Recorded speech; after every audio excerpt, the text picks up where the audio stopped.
শাস্ত্র বলছে চতুর্মাসের এই অমাবস্যার দিন মা লক্ষ্মী, ভগবান শ্রীকৃষ্ণ, ভগবান শ্রী হনুমানজি, শনিদেব, মা কালী এবং যে কোনো দেবদেবীর ভক্তি ভরে এই দিনে পুজো অর্চনায় বা তার নাম জপে বা আমাদের করা সামান্য কিছু কার্য বা টোটকায় বিশেষ ফল প্রাপ্ত হয়।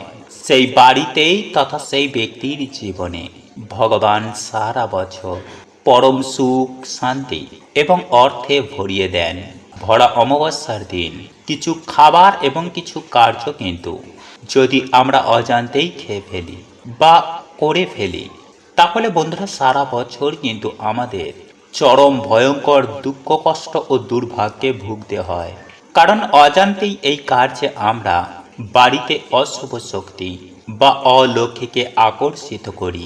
ফলে সেই বাড়িতে কখনো মা লক্ষ্মী বা সমগ্র দেবদেবীর বাস হয় না। তাই অবশ্যই বন্ধুরা আপনারা কিন্তু এই অমাবস্যা চলাকালীন এই খাবারগুলি আপনারা খাবেন না এবং এই কার্যগুলো ভুল করেও করবেন না। এবং এই সময়ে বন্ধুরা যদি আপনারা এই সামান্য ফলটি আপনারা আপনাদের বাড়িতে আনতে পারেন, তাহলে সারা বছর আপনারা রাজার হালে থাকবেন। আপনাদের আর্থিক উন্নতি হবে অবধারিত। তাই অবশ্যই আপনারা ভিডিওটি পুরো দেখুন এবং পারলে ভিডিওটি বন্ধু, বান্ধবী, আত্মীয় পরিজনের সাথে শেয়ার করুন। এবং পরিশেষে আপনারা যদি এখনো পর্যন্ত আমাদের এই চ্যানেলে নতুন হয়ে থাকেন, তাহলে চ্যানেলটি সাবস্ক্রাইব করে পাশে থাকা নোটিফিকেশন বেল আইকনটি অন করে রাখবেন। তাহলে নতুন কিছু জানতে পারবেন, নতুন কিছু শিখতে পারবেন। চলুন এইবার মূল আলোচনায় প্রবেশ করা যাক। তবে মূল আলোচনায় প্রবেশ করার আগে ওম নমঃ শিবায়, হর হর মহাদেব ও জয় মা তারা জয় লিখে কমেন্ট অবশ্যই করবেন। বন্ধুরা, হিন্দু ধর্মের স্ত্রীদের মা লক্ষ্মীর অংশ বলে মনে করা হয়, কারণ পুরো সংসারকে বেঁধে রাখে একজন স্ত্রী। একজন স্ত্রী চাইলে পুরো সংসারকে নিজের কর্মের মাধ্যমে স্বর্গ বানাতে পারে। আবার স্ত্রীদের কিছু কর্মের জন্য পুরো সংসার নরকও হয়ে যায়। সেই বাড়িতেই মা লক্ষ্মীর কৃপা কখনোই হয় না, স্বামীর আয় উন্নতিও হয় না। তাই আপনাদের অবশ্যই জানা দরকার যে বাড়িতে স্ত্রীদের কোন কাজগুলি ভুলেও কখনো করতে নেই, যা বাড়িতে দুর্ভাগ্য ডেকে আনে। তাই যদি বন্ধুরা আপনারা চান আপনাদের বাড়িতে সুখ, শান্তি, সমৃদ্ধি বজায় থাকুক, তাহলে বন্ধুরা আপনারা কিন্তু ভিডিওটি পুরো অবশ্যই দেখুন। নাম্বার 1, ঝাঁটায় পা দেওয়া। বন্ধুরা, যে বাড়ির মহিলারা এই দিন ঝাঁটায় পা ঠেকায় বা পা দিয়ে ঠক্কর মারে, সেই বাড়িতে কখনোই বন্ধুরা মা লক্ষ্মীর বাস হয় না। সেই বাড়িতেই সদা সর্বদাই দুঃখ, কষ্ট, দারিদ্রতা লেগেই থাকে। কারণ বন্ধুরা মনে করা হয় যে ঝাড়ু বা ঝাঁটাতে মা লক্ষ্মীর বাস হয়। ঝাড়ু বা ঝাঁটা আমাদের বাড়ি দরিদ্রতা এবং নেগেটিভ এনার্জিকে একেবারে বার করে দেয়। নাম্বার 2, পা দিয়ে দরজা খোলা। বন্ধুরা, যে বাড়ির মহিলারা এই দিন পা দিয়ে লাথি মেরে দরজা খোলেন বা দরজা বন্ধ করে, সেই বাড়িতেও কিন্তু মা লক্ষ্মী কখনোই বাস করেন না।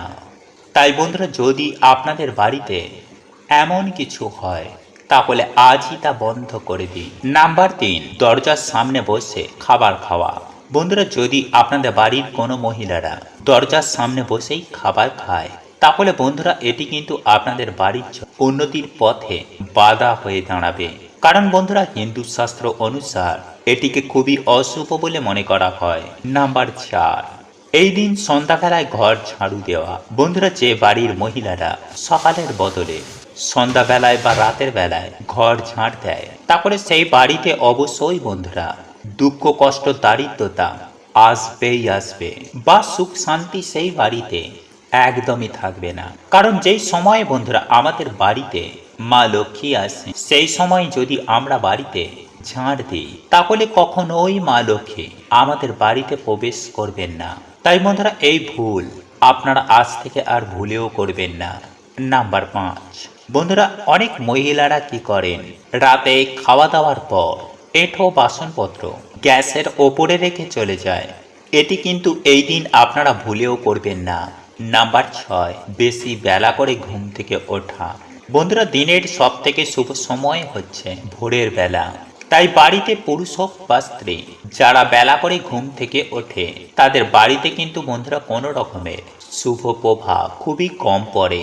বিশেষ করে বাড়ির স্ত্রীদের, মানে বাড়ির মা বোনেদের সকাল সকাল ঘুম থেকে উঠে বাড়ির সকলের কল্যাণের জন্য ঘর দুয়ার পরিষ্কার পরিচ্ছন্ন করে, এঁটো কাটা পরিষ্কার করে, তারপর স্নান করে ঈশ্বরের কাছে বাড়ির কল্যাণের জন্য, স্বামীর আয় উন্নতির জন্য প্রার্থনা করা উচিত। কারণ বন্ধুরা, বলাই হয় যে সংসার সুখের হয় রমণীর গুণে। নাম্বার 7, এছাড়াও বন্ধুরা, যে বাড়িতে স্ত্রীদের ওপর অত্যাচার হয়, যে বাড়িতে একজন স্ত্রী সুখী নেই, স্ত্রীদের গায়ে হাত তোলা হয়, তাহলে বন্ধুরা এমন বাড়িতেও কিন্তু মা লক্ষ্মীর কৃপা হয় না। তাই স্ত্রী পুরুষ যদি দুজনে দুজনার দায়িত্ব সঠিকভাবে পালন করে, তাহলে বন্ধুরা সেই বাড়িতে অবশ্যই কিন্তু মা লক্ষ্মীর কৃপা হয়, সেই বাড়িতেই সুখ শান্তি সমৃদ্ধি বিরাজ করে। বন্ধুরা, এই দিন আপনারা সকাল সকাল ঘুম থেকে ওঠার চেষ্টা করবেন এবং সকালে ঘুম থেকে উঠেই আপনারা যদি কোনো নদীতে গিয়ে স্নান করতে পারেন, তাহলে বন্ধুরা সেটা খুবই ভালো। কারণ বন্ধুরা, এই দিনে নদীতে স্নান করতে বহু দেবী দেবতার আগমন হয়, যার ফলে সেই জল স্পর্শ করাতে মানুষের দুঃখ কষ্ট দুর্ভাগ্যের নাশ হয়ে যায়। এবং এই দিনে বন্ধুরা বহু দেবদেবী আমাদের বাড়িতে আগমন করে আমাদের আশীর্বাদ দিয়ে যান। তাই এই দিন অবশ্যই কিন্তু আপনারা সকাল সকাল ঘুম থেকে উঠে ভগবানের নাম কীর্তন অবশ্যই করবেন এবং কোনো নদীতে গিয়ে স্নান করতে ভুলবেন না। নাম্বার 2, বন্ধুরা, এই দিন ঘুম থেকে উঠেই কিন্তু আপনারা কখনোই পরনিন্দা, ঝগড়া ঝামেলা অশান্তি এগুলো করবেন না। কারণ বন্ধুরা, এই দিন বাড়িতে এই কাজ করায় মা লক্ষ্মী গৃহ ত্যাগ করে দেন, যার ফলে আপনাদের বাড়িতে কিন্তু কখনোই সুখ শান্তি আর্থিক উন্নতি এগুলো দেখতে পাবেন না। এবং এই দিনে বন্ধুরা আপনারা কিন্তু চুল দাড়ি নখ জঙ্গল পরিষ্কার গাছপালা কাটা এমন কার্য করবেন না।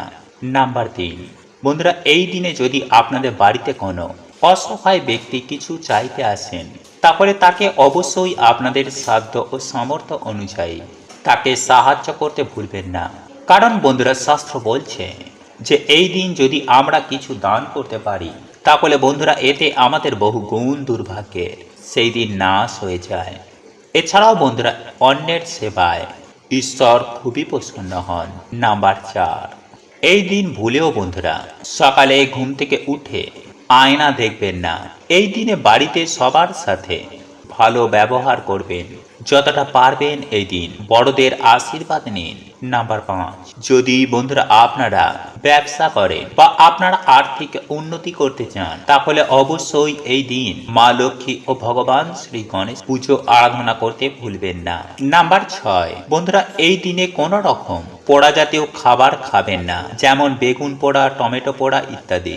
এছাড়াও এই দিন আমিষ জাতীয় খাবার বা কোনো রকমের নেশা ভাঙ থেকে বন্ধুরা একদম দূরে থাকবেন। কারণ বন্ধুরা, এই দিনে যদি আপনারা বাড়িতে বা আপনার জীবনে পজিটিভ এনার্জির আগমন চান, তাহলে অবশ্যই এইসব খাবার থেকে এই দিন দূরে থাকবেন। বিশেষ করে বেগুন, সবুজ শাক সবজি, কাঁচা দুধ এগুলি ভুল করেও খাবেন না, নতুবা আপনারা সারা বছর রোগে ভুগবেন, জ্বলে মরবেন। পারলে এই দিন নিরামিষ আহার বা পুজোর ভোগ গ্রহণ করবেন। নাম্বার 7, বন্ধুরা এই শুভ দিনে মা লক্ষ্মীর প্রিয় এই বিশেষ গাছগুলির মধ্যে যে কোনো একটি গাছ আপনারা যদি বাড়িতে লাগাতে পারেন, তাহলে আপনাদের বাড়িতে পজিটিভ এনার্জি বৃদ্ধি পাবে এবং অর্থ আসবে হু হু করে। যেমন নারকেল গাছ, সুপারি গাছ, কলা গাছ অথবা মানি প্ল্যান্ট, কিংবা আপনারা চাইলে একটা টবের মাধ্যমে ধনে গাছের বীজ ছড়িয়ে রাখতে পারেন। বন্ধুরা এই গাছগুলিকে অত্যন্ত শুভ বলে মনে করা হয়। বাস্তু মতে এই গাছ যে বাড়িতে, সেই বাড়িতেই সদা সর্বদাই মা লক্ষ্মীর বাস হয়। কিন্তু কলা গাছ বন্ধুরা বাড়িতে সামনের দিকে ভুলেও লাগাবেন না। এছাড়াও এই শুভ একটি দিনে বাড়িতে তুলসী গাছ আপনারা লাগাতে পারেন। নাম্বার 8, এই দিনে সন্ধ্যাবেলায় অবশ্যই একটি প্রদীপ তুলসী মঞ্চে অর্পণ করবেন। এতে আপনাদের জীবন আলোতে ভরে যাবে। যাই হোক বন্ধুরা, এইবার আমি আপনাদেরকে জানিয়ে রাখি যে এই দিনে কোন সেই ফল আপনারা গৃহে আনলে আপনাদের ভগবানের আশীর্বাদে অর্থ সুখ সৌভাগ্যে আপনার বাড়ি ভরে উঠবে। বন্ধুরা, আপনারা হয়তো অনেকেই ডমুর গাছ দেখেছে, কিন্তু আমরা বেশিরভাগ মানুষই এটা জানি না যে এই গাছের মধ্যে ভগবান বিষ্ণুর বাস হয়। আসলে বন্ধুরা, একটি পৌরাণিক কথা অনুসার যখন ভগবান বিষ্ণু নরসিংহ অবতার নিয়েছিলেন এবং তার লীলা যখন সমাপ্ত হয়ে যায়, তারপর বন্ধুরা তার নখ ডমুর গাছের নিচে রেখে দেওয়া হয়। এরপর যখন ভগবান সেই নখ নিতে আসেন, তখন দেখেন সেই নখের জন্য ডমুর গাছের গায়ে কাটা কাটা দাগ হয়ে গেছে। তখন ডমুর গাছ ভগবানকে বলেন, হে প্রভু, আপনি আমার সাথে এমন কেন করলেন? তখন ভগবান বলেন, ডমু, এই ক্ষতিপূরণের জন্য আমি সর্বদা তোমার কাছে নিবাস করব। যে শ্রদ্ধা মনে এই গাছের পুজো অর্চনা করবে, তাদের সকল মনোবাসনাও সুনিশ্চিতভাবে পূর্ণ হয়ে যাবে। তাই বন্ধুরা, অগ্নি পুরাণ অনুসার কিছু কিছু গাছের মধ্যে কোনো না কোনো দেবদেবীর আশীর্বাদ রয়েছে, যেমন ধুতুরা, নীলকণ্ঠ এবং আকন্দ। বন্ধুরা, এই সব গাছের মধ্যে ভগবান শিবের আশীর্বাদ রয়েছে। ঠিক তেমনি তুলসী, ডমুর এবং কলা গাছ। বন্ধুরা, এই সমস্ত গাছের মধ্যে ভগবান নূর বাস। এছাড়াও বন্ধুরা, কিছু কিছু গাছে আবার নেগেটিভ এনার্জিরও বাস হয়। তাই এর জন্যই বন্ধুরা বলা হয়েছে কখনো কোনো গাছের গোড়ায় প্রস্রাব করতে নেই। এইসব আমরা না জেনেই আমাদের বাড়িতে দুর্গতিকে ডেকে আনি। তাই বন্ধুরা, আপনারা যদি আমাদের চ্যানেলে এখনো নতুন হয়ে থাকেন, তাহলে চ্যানেলটি সাবস্ক্রাইব করে পাশের বেল আইকনটিকে অন করে রাখবেন। তাহলে নতুন কিছু জানতে পারবেন, নতুন কিছু শিখতে পারবেন। যাই হোক বন্ধুরা, চলুন এইবার টোটকার ব্যাপারে। বন্ধুরা, এই দিন আপনারা দিনের বেলায় একটি ঘটিতে কিছুটা পরিমাণ গঙ্গা জল নেবেন এবং একটি ধূপ নেবেন। এরপর বন্ধুরা, আপনারা সেই গঙ্গা জল ডমুর গাছের গোড়ায় ঢেলে দেবেন। এরপর আপনারা এই মন্ত্রটি 3 বার বলবেন। আর সেই মন্ত্রটি হলো বন্ধুরা, ওম ভগবতে বাসুদেবায় নমঃ, ওম ভগবতে বাসুদেবায় নমঃ, ওম ভগবতে বাসুদেবায় নমঃ। এরপর বন্ধুরা, আপনারা সেই ধূপ দিয়ে ভগবান বিষ্ণুকে স্মরণ করে সেই গাছটির পুজো অর্চনা করুন। তারপর আপনারা হাত জোড়ো করে আপনারা যে সমস্যায় রয়েছেন তা ভগবানকে বলবেন, হে প্রভু, আমার জীবনে অনেক কষ্ট, তুমি গিয়ে প্রভু আমার বাড়িতে আমার জীবনে থাকা সমস্ত দুঃখ কষ্ট তুমি হরণ করে নাও এবং তোমার এই গাছের 3টি ডমু আমাকে উপহার দাও। এরপর বন্ধুরা, আপনারা গাছ থেকে একটি ডমুর আপনারা লাল কাপড়ের মধ্যে বেঁধে আপনাদের বাড়ির যে সদর দরজা রয়েছে সেখানে টাঙিয়ে দিন। আর একটি ডমুর আপনারা আপনাদের শোবার যে বালিশ রয়েছে তার মধ্যে আপনারা একটি লাল কাপড়ের মধ্যে ডমুরটিকে বেঁধে রেখে, কিন্তু বন্ধুরা এই বালিশের মধ্যে যেন অন্য কেউ আর না ঘুমায়। এই বালিশের মধ্যে বন্ধুরা, যদি আপনারা এইভাবে এই দিন রাত্রিকালে ঘুমাতে পারেন, তাহলে বন্ধুরা আপনারা নিজেরাই দেখবেন যে আপনাদের দুর্ভাগ্য কেমন সৌভাগ্যে পরিণত হয়েছে। কিন্তু বন্ধুরা, যদি আপনারা পারেন তো এই দিন নিরামিষ আহার গ্রহণ করেই তবেই এই কাজটি করবেন এবং স্নান করে তবেই কিন্তু আপনারা এই গাছের গোড়ায় যাবেন। বন্ধুরা, এরপর দ্বিতীয় যে বিষয়টির কথা বলবো তা হলো, কখনোই কিন্তু সন্ধ্যাবেলায় ঘুমাতে যাবেন না বা শুতে যাবেন না। বন্ধুরা, যদি আপনি অসুস্থ হন বা গর্ভবতী হন, তাহলে সেক্ষেত্রে কোনো অসুবিধা নেই। কিন্তু যদি আপনার শরীর ঠিক থাকে বা আপনার শরীরে যদি কোনো ধরনের সমস্যা না থাকে, তাহলে কখনোই এই সমস্ত দিনে সন্ধ্যাবেলায় শোবেন না বা ঘুমাবেন না। বন্ধুরা, শাস্ত্র মতে এই সমস্ত শুভ দিনে সন্ধ্যাবেলায় ঘুমানো বা সন্ধ্যাবেলায় শুয়ে থাকা এটা অত্যন্ত খারাপ একটি অভ্যাস। এই কাজটি করার ফলে মানুষের ভাগ্য একেবারে ঘুমিয়ে যায়, যার ফলে আপনাদের গৃহেই সদা সর্বদাই নেগেটিভ এনার্জি যেমন বৃদ্ধি পাবে, ঠিক তেমনি চতুর্দিক থেকে চরম ভয়ঙ্কর দারিদ্রতার মধ্যে জড়িয়ে পড়বেন। বন্ধুরা, এরপর যে বিষয়টির কথা আপনাদেরকে জানিয়ে দেব, সেটি ভুলেও কখনো করতে যাবেন না। আর তা হলো বন্ধুরা, এর অমাবস্যার রাতে এমন কোনো স্থানে যাবেন না, বিশেষ করে সন্ধ্যাবেলায়, রাতের বেলায়, এই সমস্ত দিনে যেখানে যেখানে বেশ কয়েকটি রাস্তার মিলন হতে পারে, সেটি 3 মাথার রাস্তা নতুবা 4 মাথার রাস্তা। বন্ধুরা, এই যে বিভিন্ন 3টি বা 4টি রাস্তার যে মিলন স্থল সেই রকম স্থানে কিন্তু আপনি কখনোই যাবেন না, বিশেষ করে এই অমাবস্যার সময়। কারণ বন্ধুরা, শাস্ত্র মতে মনে করা হয় যে এই সমস্ত রাস্তার যে মোড়, সেখানে অশুভ শক্তি বিরাজ করে। তাই ভুলেও এই সমস্ত রাস্তার মোড়গুলিতে যাবেন না। আর খুবই যদি যাবার প্রয়োজন পড়ে, তাহলে সেক্ষেত্রে এই সমস্ত রাস্তার মিলনস্থলে দাঁড়াবেন না। বন্ধুরা, আপনার যাবার প্রয়োজন থাকলে তৎক্ষণাৎ ওই মোড় থেকে অন্য রাস্তায় চলে যাবেন। বন্ধুরা, রাস্তার সংযোগস্থলের মোড়ে কখনোই দাঁড়ানোর চেষ্টা করবেন না। বন্ধুরা, এরপর যে বিষয়টির কথা বলবো তা হলো, বিশেষ করে সন্ধ্যার পর থেকে আপনি কখনোই কোনো শ্মশান বা কোনো কব্রস্থান কিংবা নোংরা অপরিষ্কার পরিচ্ছন্ন স্থানে কিংবা নির্জন কোনো ফাঁকা স্থানে কখনোই একা একা যাবেন না। কারণ বন্ধুরা, এই সমস্ত জায়গায় এই সময়ে যাওয়া শাস্ত্র মতে অত্যন্ত খারাপ বলেই বিবেচিত করা হয়। কারণ এই অমাবস্যা তিথি চলাকালীন আপনারা যদি এই সমস্ত জায়গায় যান, তাহলে আপনার ওপরে অত্যন্ত খারাপ একটা প্রভাব বিস্তার করবে, যার ফলে আপনারা নিত্য রোগ ব্যাধিতে ভুগতে পারেন কিংবা চতুর্দিক থেকে বিভিন্ন সমস্যায় জড়িয়ে পড়তে পারেন। বন্ধুরা, এরপর আমি যে বিষয়টি আপনাদেরকে বলবো তা হলো, সন্ধ্যাবেলার পর থেকে কখনোই কিন্তু আপনি আপনার বাড়ির তুলসী গাছ বা তুলসী গাছের পাতা কিংবা তুলসী গাছের গোড়া কখনোই কিন্তু ভুল করেও আপনারা স্পর্শ করবেন না। বন্ধুরা, সন্ধ্যাবেলায় তুলসী মন্দিরে তুলসী দেবীকে জল দেবার পর আপনি কিন্তু ভুলেও তুলসী পাতা বা তুলসী গাছ ভুলেও স্পর্শ করবেন না। কারণ শাস্ত্র মতে এই সময় সন্ধ্যার পর, বিশেষ করে রাত্রে তুলসী পাতা স্পর্শ করা অত্যন্ত অশুভ বলে মনে করা হয়। বন্ধুরা, এরপর সপ্তম যে বিষয়টির কথা বলবো, এই বিষয়টি আপনারা অতি অবশ্যই খেয়াল রাখবেন। বাড়ির যারা মা বোন দিদিরা রয়েছে, তারা ঘুমাতে যাবার আগে ভুল করেও কিন্তু খোলা চুল রেখে ঘুমাতে যাবেন। বন্ধুরা, চুল খোলা রেখে ঘুমালে বাড়িতে অত্যন্ত অমঙ্গল হতে পারে। বিশেষ করে আপনার এবং আপনার পরিবারে যদি কোনো বাচ্চা সন্তান থেকে থাকে, তারও অমঙ্গল হতে পারে। তাই এই কাজটি কখনোই ভুল করেও করতে যাবেন না। বন্ধুরা, এরপর যে বিষয়টির কথা বলবো তা হলো, রাতে ঘুমাতে যাওয়ার আগে আপনার রান্নাঘরে যে এঁঠো বাসনপত্র রয়েছে তা অতি অবশ্যই পরিষ্কার পরিচ্ছন্ন করে রাখুন। পরের দিনের জন্য এটা ফেলে রাখবেন না, কারণ এতেও কিন্তু অলক্ষীর আগমন ঘটে। অন্ততপক্ষে চেষ্টা করুন রান্নাঘরের এঁঠো বাসনপত্র পরিষ্কার পরিচ্ছন্ন করে রাখার।